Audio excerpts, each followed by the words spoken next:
Ce que j'aime particulièrement de la princesse Amandine, c'est une pomme de terre avec une peau très fine. Donc on peut la cuire en robe des champs, comme on dit, avec la peau.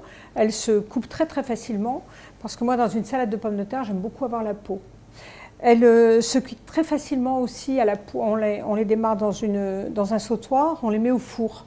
Elle se confit très bien. Moi j'ai fait des chips extraordinaires avec. J'ai fait de la cristalline de pommes de terre. C'est-à-dire c'est une pomme de terre qui a une particularité, c'est qu'elle a très peu d'amidon. Et donc elle est très très légère et elle est facile à cuisiner de beaucoup de manières. Elle ne devient pas facilement pâteuse, quoi. Elle ne corde pas facilement. Nous on appelle ça dans notre langage corder, c'est-à-dire quand une pomme de terre devient élastique. Là pas du tout. Et moi ce que j'aime dans l'amandine, c'est son toucher. J'adore la toucher. Parce qu'elle est douce, elle a une jolie couleur blonde. Sa chair ferme, ce qui est génial là-dedans, c'est que quand on les confit, elle reste dense. C'est-à-dire qu'on mange un morceau de pomme de terre et il n'éclate pas dans la bouche. C'est une pomme de terre qui garde de la mâche, même quand elle a cuit longtemps. Moi, je trouve que c'est une pomme de terre qui va aussi bien avec le poisson qu'avec la viande. Parce que si on la marie avec un jus de viande ou un jus de volaille pour la confire, elle rentre parfaitement dans la peau de ce qu'on lui demande. En fait, c'est une pomme de terre pour un cuisinier qui est très très facile à travailler. Parce qu'on a le support de pomme de terre qui est quand même...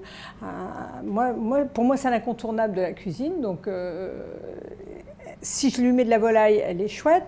Quand je fais un aioli et que je fais des pommes de terre dessus, elle reste parfaitement ferme. Elle prend la belle couleur du safran et elle est très très belle. C'est une pomme de terre séduisante. Je l'utilise en salade, bien évidemment. Je l'utilise comme contenant dans les entrées, pour mettre des petites choses dedans. Ça peut servir comme pièce de cocktail, ça peut servir au restaurant en entrée complète.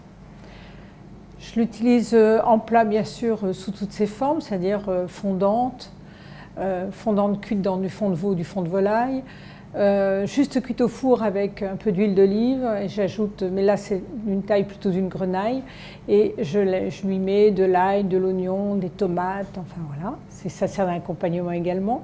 Alors j'ai décidé d'en devenir l'ambassadrice parce que d'abord, au départ, j'aime la pomme de terre.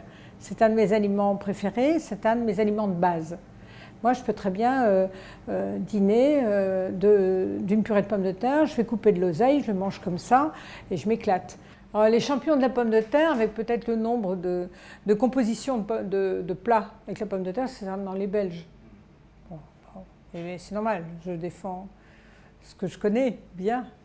Princesse Amandine est une pomme de terre légère, fondante, savoureuse. De la princesse Amandine, elle mérite bien son nom, je peux vous le dire.